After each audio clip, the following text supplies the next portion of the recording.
This is 1 Samuel chapter 17, telling the story in Goliath. One day it happened a wee shepherd laddie called David was sitting fair contented guarding his sheep. "Davy, my boy," his father Jesse cries out to him, "will you do me a favour? I've got a job for you that will help me put my mind at rest. I want you to nip up to the battle front and spear whether your big brothers are safe and well.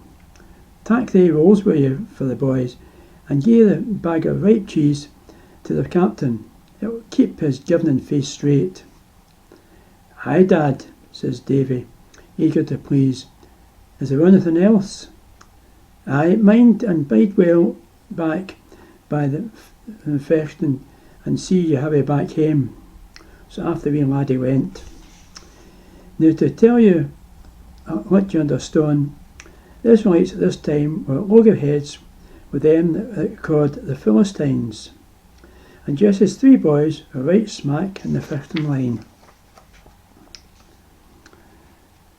Fair out of breath, Davy ran into the Israelite camp just as the army was leaving to get into battle.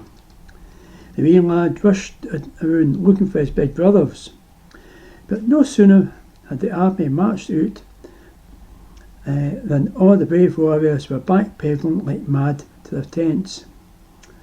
All the shouting and yelling died down, giving way to garbled murmurs. "That's gay funny," Davy says to himself. "Wonder what's going on." He'd soon found out. An enormous soldier was leading the Philistines across the valley, a giant man called Goliath, for the city of Gath. "God Almighty," Davy whispers, "and I'm no taking your name in vain, feyther.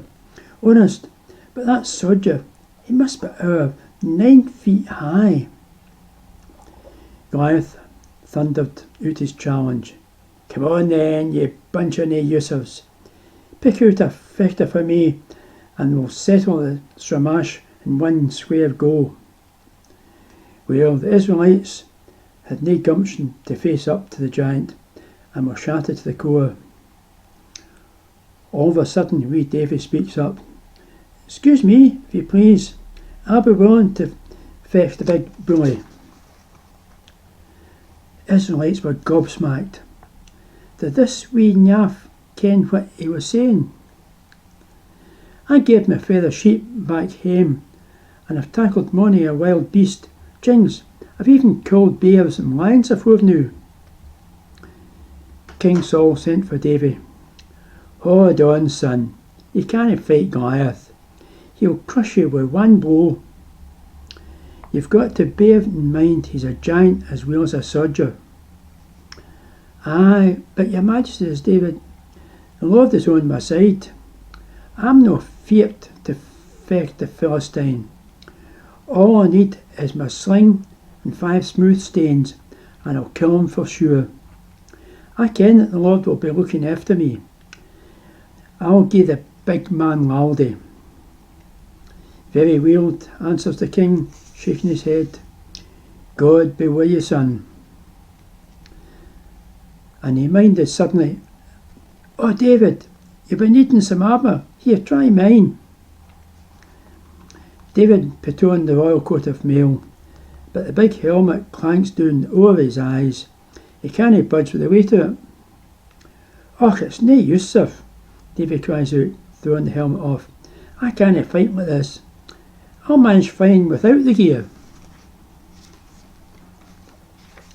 So David throws off the armour and runs out to a stream nearby to pick up 5 big chuckies for his sling.